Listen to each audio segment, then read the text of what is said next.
What is going on, everybody? Welcome back. Welcome to the Week 3 NFL Power Rankings. We have a decent amount of movement this week, but also a lot more things kind of went as expected. My weekly picks this week were particularly on this week, which I'm glad to say. Before we hop into it, I do want to give a quick plug to use promo code FranchiseGuy on SeatGeek. You're going to save $20 on your first purchase there if you're heading to games and stuff. You'll get the best prices there anyway. You can help support the channel. It's a win-win situation, so definitely check out that promo code. Also, a quick reminder to please like the video and tell your friends about the Power Rankings so we can all become better, smarter football fans. All right. Let's get into the power rankings. No jokes this week. We will have the Miami Dolphins at 32 instead of the Clemson Tigers. You know, they're just in a tier of their own in terms of garbage. They are somewhere between a college team and a pro team. It's hard to really find the gap, but the fact is this team is on a hot track to going 0-16. I will say it's probably for the best that they are not playing Josh Rosen because it's really just going to ruin their investment if they throw him out there behind that offensive line. All right, number 31, the New York Giants. No movement here, unable to take care of the Buffalo Bills this week. I mean, this team is just stagnant. None of the moves that they made seem to be improving this team.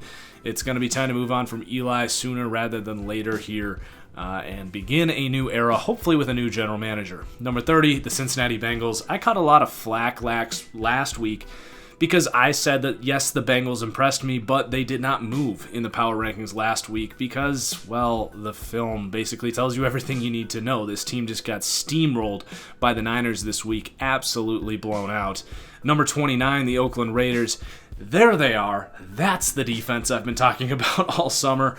I've been very critical of this team's defense over the summer, said that they are basically going to be hot butter in terms of carving through them with your passing games, and Patrick Mahomes literally was just airing it out all game. Chiefs only ran the ball like 13 times. It didn't even matter. The Raiders just can't play defense. Derek Carr is not the kind of quarterback that can get into shootouts. He prefers to be more of a game manager type, even though he is a guy that has the traits to be a big play guy. He just doesn't really have that in him. All right, we do have a tier jump here to kind of a weird cluster of teams here, but starting with the New York Jets, and I do have to preface that normally I will have time to make these power rankings after the Monday night game. That was different this week.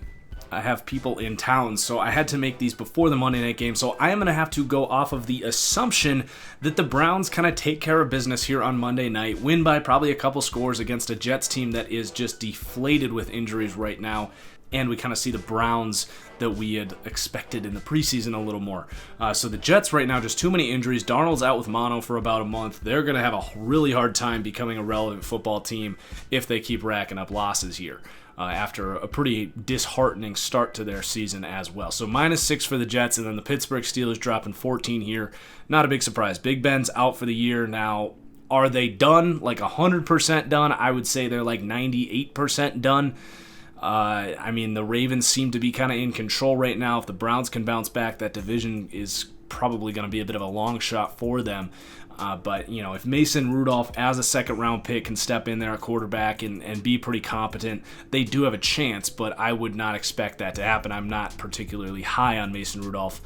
And then number 26, the Washington Redskins, just kind of hovering around here. They have been almost exactly what I expected. They have stayed in games, like they're a feisty team, but just don't really have the star power and oomph to keep up with the big dogs. Number 25, the Arizona Cardinals, pretty similar, although they do have an electric quarterback. I had the Cardinals as 13-point underdogs as one of my locks of the week. Just, you know, I thought they had the better quarterback heading into that game than Lamar Jackson. Now, we'll talk about Lamar in a second. He has done a good job to kind of prove me wrong on a lot of things, but Kyler made enough plays. They stalled in the red zone, but this is a team that's going to hang in a lot of games because Kyler is kind of what a lot of us expected as a really high-level quarterback, even as a rookie. Number 24, the Carolina Panthers. I mean, I made a video about Cam Newton's throwing motion before the game last week, and it couldn't have played out any better. I mean, right now, it's hard to make a case that Cam Newton is not a bottom 5 starting quarterback in the NFL right now. And they have some playmakers on offense, but that offensive line has not looked quite as good as you would hope. That defense, the pass rush to me, it was a concern going in, and it really hasn't moved the needle much so far. So they're fine, but things are not really looking good right now for the Panthers as they are 0-2. Then we have a little tier jump here to the number 23 team, the Jacksonville Jaguars. They are kind of a poor man's version of the Chicago Bears right now. No offense, but still a very good defense. That defense is not quite on the level of Chicago right now, but it's not too far behind. And then number 22, the Tampa Bay Buccaneers. We'll see if that was just kind of a one-week wonder. I did kind of hesitate on the +6 here, but that's just kind of how it played out. You know, this is a team that probably is going to be very inconsistent week to week. That was what we said coming into the year, that they would have some surprising wins because that offense can be explosive at times. But the reason I am somewhat comfortable with this big movement here, as they are the biggest risers of the week, is this defense has looked particularly good. The pass rush with Shaquille Barrett being one of the most underrated signings of the offseason, if not the most. A one-year prove-it deal, and he's what, is he leading the league in sacks right now? I don't know for sure, but I think he had 3 on Thursday night. The D-backs, those young defensive backs, have played pretty well. So stock is definitely up for Tampa Bay, a team that I thought would have a bottom 2 or 3 defense in the league. That has not played out to this point, so credit to them for that. Number 21, the Denver Broncos. That game was almost exactly as I had projected. I actually picked them to beat the Bears 13-12. They go ahead 14-13 until the Bears end up getting a last-second field goal after a pretty bad roughing the passer call. But, the Broncos kind of are what we expected. Great defense and offense that might be able to string a couple drives together, but nothing too consistent there. So the Denver Broncos are going to go up +3 here, but nothing too special. The Tennessee Titans, this team is just ridiculously consistent. Like, this is what they did last year. They hovered around 16-22 all year. Anytime they get a big win, they disappoint the next week. They've done that consistently in the Marcus Mariota era, and it does not seem to be changing. I mean, Marcus Mariota had the conservative, 19 for 27 for 150 yards, a touchdown, and no picks performance that would make only Alex Smith proud. So that just kind of is who the Titans are. They are going to play a lot of close games, going to come away with some games against the Browns where the other team just kind of shoots themselves in the foot and the Titans play disciplined. But the reality is this is not an explosive football team, and we kind of knew that coming into the year. So, they're not out of the race or anything, but they just are the Titans of old. And then the Indianapolis Colts are going to come up +4. Big win there in Tennessee. They kind of have that team's number. Jacoby Brissett, you just kind of take the good with the bad with him at this point. We're still kind of evaluating Jacoby Brissett. I don't have any strong opinions on him, but they do have a lot of talent around him. Great offensive line, and I do buy into the coaching staff there. So they're going to hang in there and be relevant, I think, throughout this season. Number 18, the Buffalo Bills, moving up 2 spots. Big win there against the Giants. A big road win again. Now they're going to get to go home and have that home field advantage.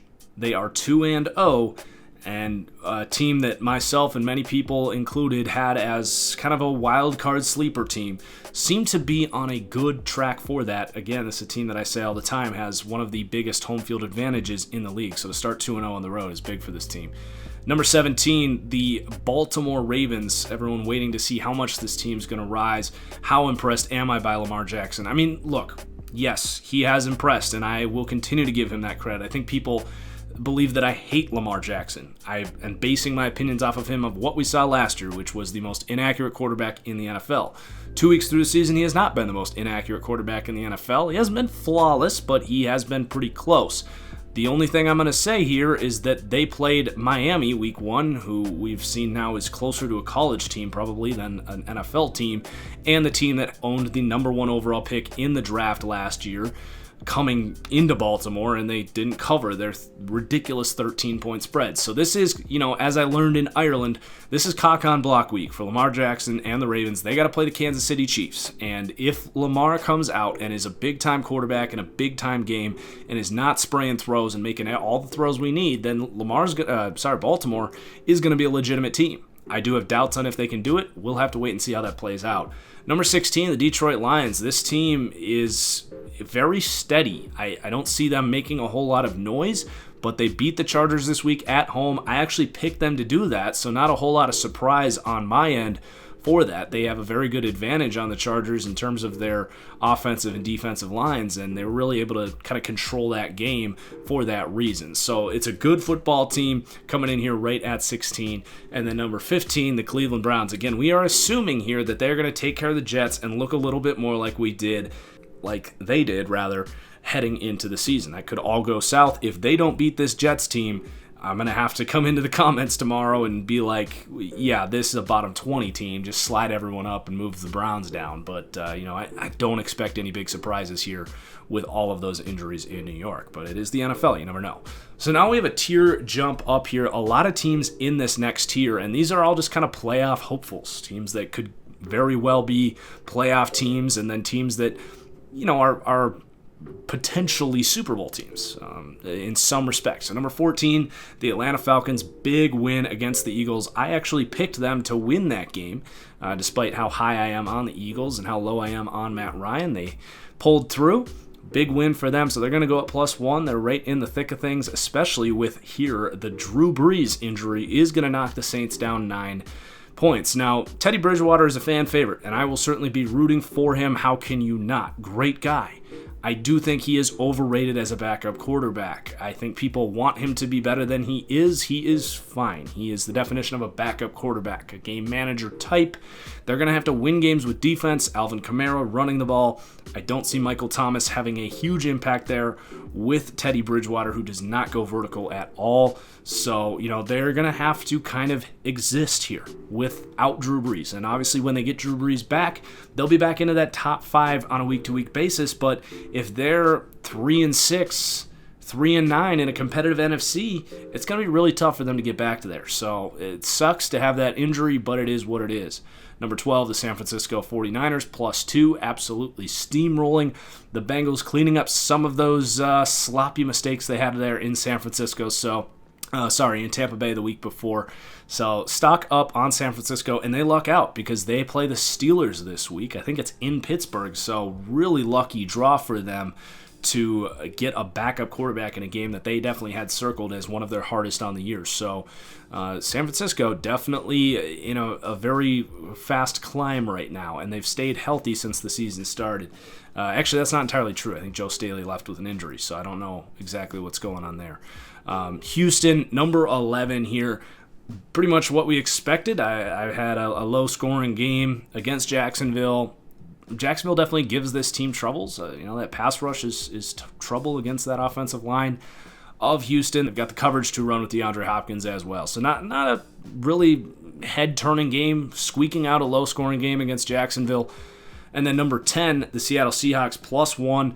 Now, they kind of lucked into the Big Ben injury as well here, having to go to Pittsburgh.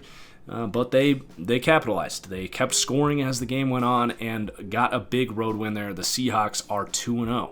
And then the Vikings here are going to climb up here despite a loss to the Green Bay Packers. I think this is what is great about my power rankings as opposed to ESPN or NFL Network. Those people are pretty much just going to copy and paste the standings and move a couple teams around here and there. The Vikings looked really good. They were not expected to win that game, and outside of a really rough first quarter, they hung in there. That defense looked a lot like the old Minnesota Vikings defense. Kirk missed some throws. He made a terrible mistake. There were some bad calls. They definitely lost the referee calls edge. So the Vikings are going to be just fine. They're going to bounce back from a loss at Lambeau Field. And that running game, Dalvin Cook, it's hard to say he's not the best running back in the NFL through 2 weeks. So the Vikings will be just fine. If anything, I actually walked away impressed by how they played in Green Bay, even though they didn't walk away adding anything in the win call. Number 8, the LA Chargers. Again, I predicted them to lose against the Lions, so not a lot of surprise there.